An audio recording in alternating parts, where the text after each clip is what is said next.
Gut, 3, 2, 1. Ladies and Gentlemen, hallo und herzlich willkommen zu einem neuen React hier auf Pete's Meat TV. Heute mit dem Christian, dem Brammen und mir, dem Peter. Schön, dass ihr eingeschaltet habt. Mauszeiger. Jo, stimmt. Wait, der eine ist meiner.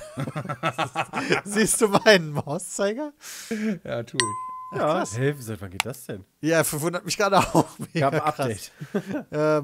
Heute schauen wir uns an The Fish Tierlist. Das ist von einem Channel, der immer mal wieder verschiedene Tiere in so Tierlisten einreiht. Also, welche Tiere sind von ihrer Art die besten Tiere? Das ist jetzt mega schwierig zu Fische beschreiben. sind sowieso immer geil, ne? Also, ich mag ja so Unterwasserzeug. Und dann war eine Trends.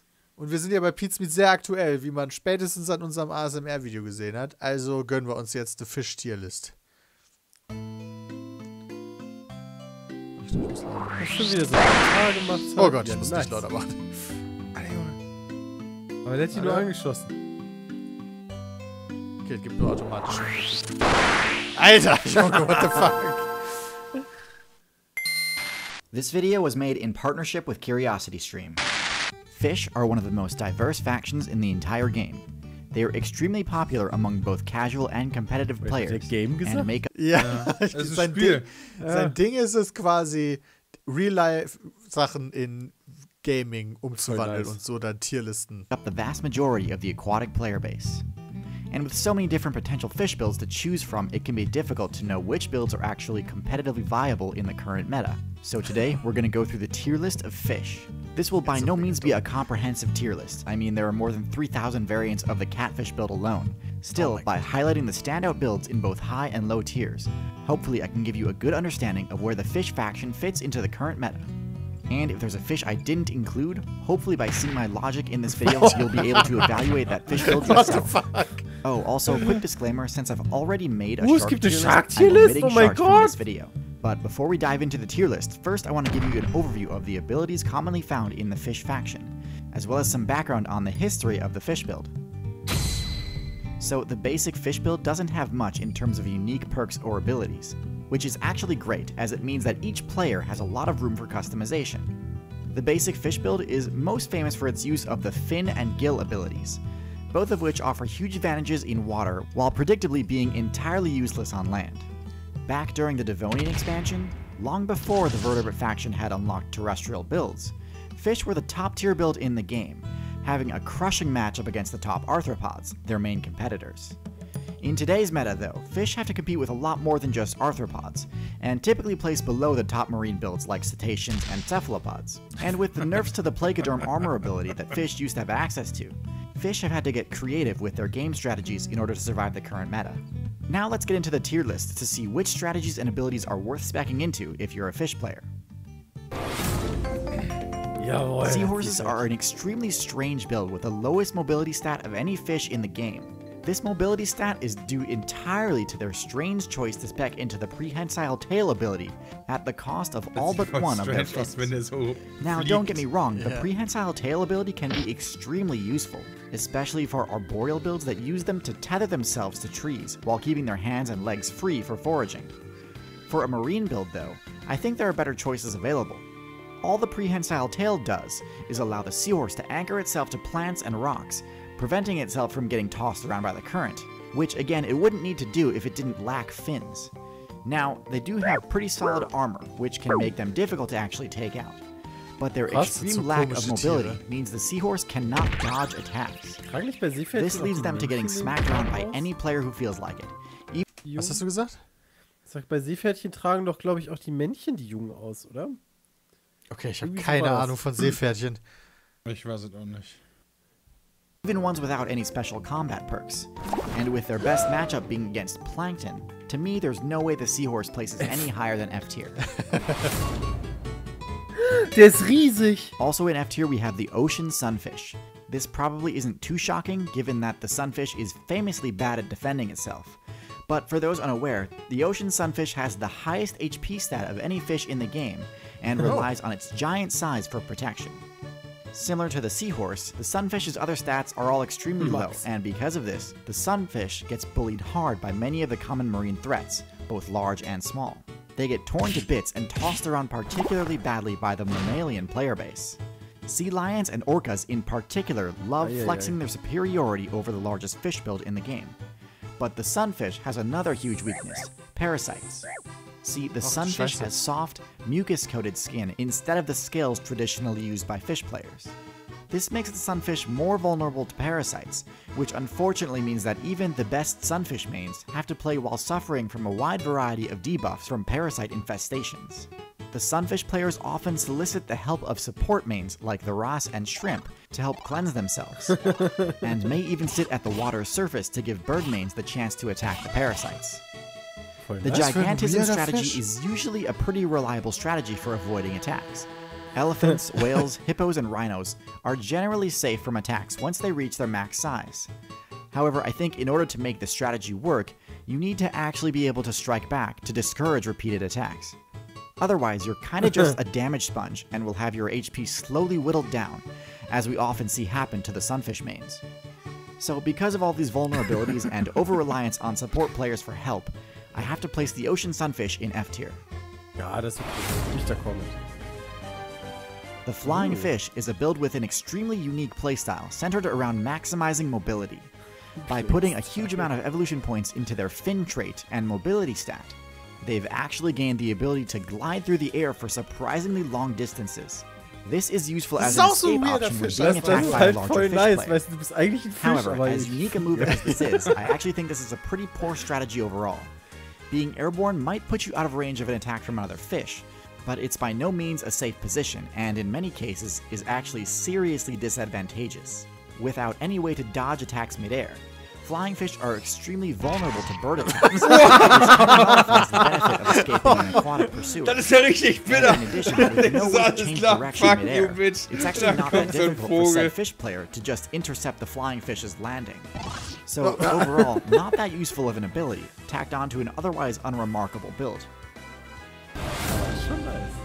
Also in D2 we have the Salmon family, which includes the fish builds like the trout and the char. This build actually has some pretty impressive stats, with high mobility being pretty much required in order to withstand the constant rushing flow of the rivers that they use as their respawn points. Similar to the flying fish, this playstyle is also highly vulnerable to disruption from non-aquatic players. As impressive as it is that salmon and trout mains are able to make Vielleicht these sieht er auch nur insane so aus, weil der so nass ist. Ja, wegen dem Fell. Stimmt, es gibt ja die Bilder von Bären, die kein Fell haben. Dann sehen die aus wie Monster. Ja, genau. Ich folge, dass er so ein kleines Kinnbärtchen hat. Ja, bist du sicher, dass das eine Ziege war? Sad truth is that the thing that they're most well known for is being an easy source of XP for carnivore players. Das ist ja wirklich Now, voll this schön jumping für den. ability is also useful for attacking flying builds midair, but the Einfach Mund salmon's power aufmachen stat und- isn't quite enough to be able to take down anything that isn't far below their weight class. Nice! At the bottom of C tier, we have the Catfish, one of the tankier builds on this list with a bulky Sieht yet aus wie ein versatile Wels. stat spread. Diese Schnurrbärte, A ne? lot of players undervalue the Catfish and see it as low-tier trash due to it being a bottom feeder, not realizing that they've actually got a few decent unique abilities, most important of which is their venom, rather than speccing their fin appendages to gift? do things like flying or flexing. The Catfish build spec'd into fins that have barbs on them, which can deliver a venomous sting. While their venom usually isn't able to deal lethal damage, it's still a decent defensive ability. It does have its weaknesses though, particularly to long, disjointed hitboxes, such as the spear-like beaks of some bird builds. Nonetheless, the Catfish is still a reliable and easy-to-play build, being omnivorous and able to gain plenty of XP simply by digging through the mud for scraps. Ja, der ist Also in C tier we have the Archerfish, the only fish build with the ability to use a ranged attack. Das ist halt This so projectile geil. deals essentially 0 damage, but it's by no means useless. This projectile has high knockback, making it excellent for pushing players into vulnerable positions. A waterlogged insect is one of the easiest targets in the game, and being able to force that type of interaction is an Wie extremely oft ist powerful das bitte, ability. Alter? Der geile This ability Sniper does have einfach. its limitations though. As is the case with most projectiles, this attack is unusable in the water, meaning that the Archerfish doesn't really have any good moves for PvP against other aquatic players. I think the biggest weakness of this playstyle though is the position that you're forced into in order to make use of your projectile weapon. Being near the surface of the water leaves you vulnerable to both attacks from below and above, and with no defense against either, the Archerfish is a high-risk, decent reward build. In B tier, we have the builds that Was are ist generally solid Barsch? picks, but lack Hier any nochmal truly die overpowered ganzen abilities. Fischsimulatoren First heißen ja is auch the noch bass, Bass the Fishing poster und so. child for the phrase big fish in a small pond. With solid stats schon and the Barsch. ability to grow larger than most other freshwater lake fish, the bass can easily dominate their local scene, even to the point of depleting the area of resources by gobbling them all up. Their generalist nature and large jaws mean they can prey upon just about anything, from smaller fish to crustaceans to even builds like frogs and alligators. What? While there's not that much that's die flashy or Alligatoren unique about this strategy, there's no denying that the bass is a consistent threat in the pond meta, and I consider them the gatekeepers of the higher tiers. Also in B tier, we have the Fish Faction's premier support class, the Cleaner Ross. The Cleaner Ross specializes in cleansing larger fish players of parasites, providing an extremely useful service in the form of removing debuffs from any fish player in need, similar to the Oxpecker on land. Parasites are a major threat to fish players, so it's no surprise that oftentimes even top-tier builds like Sharks will add Cleaner Ross players to their party. Ross do have to rely on their reputation to protect them though, and while betrayals during cleansing sessions are rare, swimming into a mouthful of dagger-like teeth is not without risk. Krass. Alright, Mega, now we're mega in A sick, tier, wird man and hier this is lernen. where things start to get a bit overpowered. First, we have the Pickerel Guild, which includes the pike and muskellunge, the most fearsome freshwater fish in the game.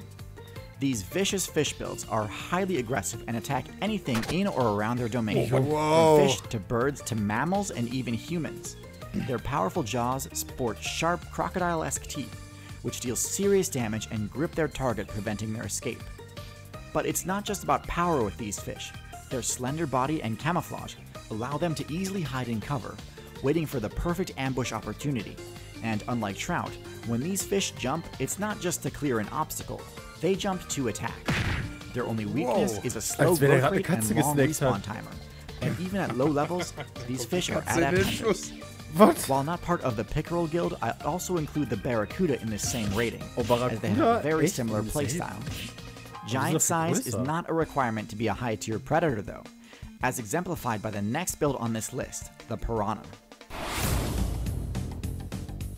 Piranhas are one of the best, if not the best, example of how with the right combination of special abilities and team strategies, size genuinely doesn't matter. Their special ability, Feeding Frenzy, boosts Piranha shoal DPS to one of the highest in the game, able to absolutely melt through the HP of even the tankiest targets. In contrast to the salmon and trout, because of their favorable matchup against larger players, Piranhas are the only fish build on this list that I think actually make great use of its positional advantage in rivers, Holy shit. as many mammals and birdmates will be forced to cross your territory over the course of their playthrough and fall victim to your frenzy attacks. Their main weakness is a lack of defensive capability, meaning that they can still so be klein easily sind die gar one-shot nicht. by other predator players. The next build on wie this die tier Augen list da does not rauskommen. share this weakness. Ah! The Lionfish is one of the most well-defended fish builds in the game, relying on a huge arsenal of venomous spines to deal serious damage to attackers, Yeah. similar to the Feuerfisch. porcupine build on land. Because of this, the Lionfish is an infamously unpleasant target to attack, and most predator players tend to either ignore or actively avoid them. While their other stats are quite low, this certainly hasn't stopped them from rising to dominance in their home server of the Indo-Pacific. Lionfish are also generalists, who gobble up anything that their low mobility stat allows them to catch, which can quickly deplete a server of its resources. And because of their quick respawn rate, Mega krass. Lionfish have rapidly spread to other ocean servers without much pushback, at least until they reach the tropical Atlantic. See, there is one fish build that has been able to consistently take down Lionfish, and once I show you how broken some of their abilities are, it'll be easy to understand why. We've got 2 more builds to showcase in S tier, but real quick, I just want to point out that this is the longest video I've made so far, and took a huge amount of time and resources to produce.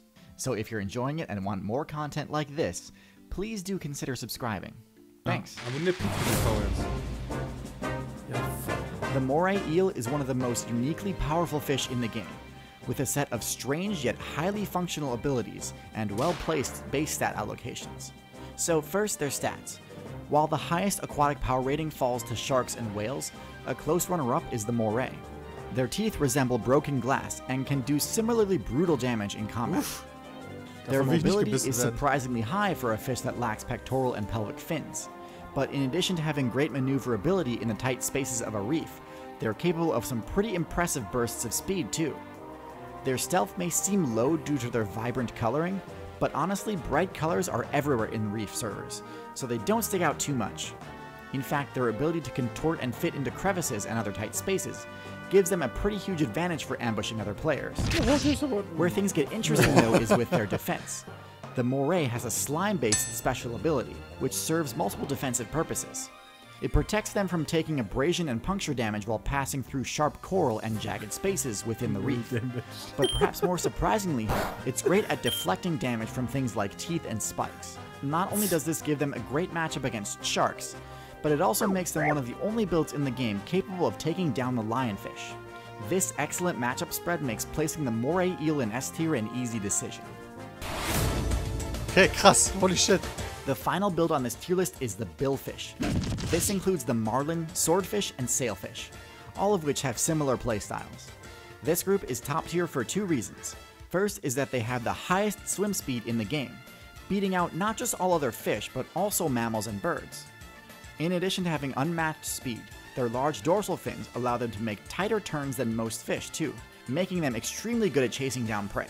Their most unique trait, however, is their bill, one of the strangest offensive abilities in the game. Useful for both slashing and stabbing, this attack is one of the few in the game able to hit multiple targets at once. This makes it excellent for countering the ubiquitous safety number strategy many fish players adopt. And since the billfish hunt in packs, they can rack up insane kill counts, rivaling the hunting prowess of even a pot of dolphins.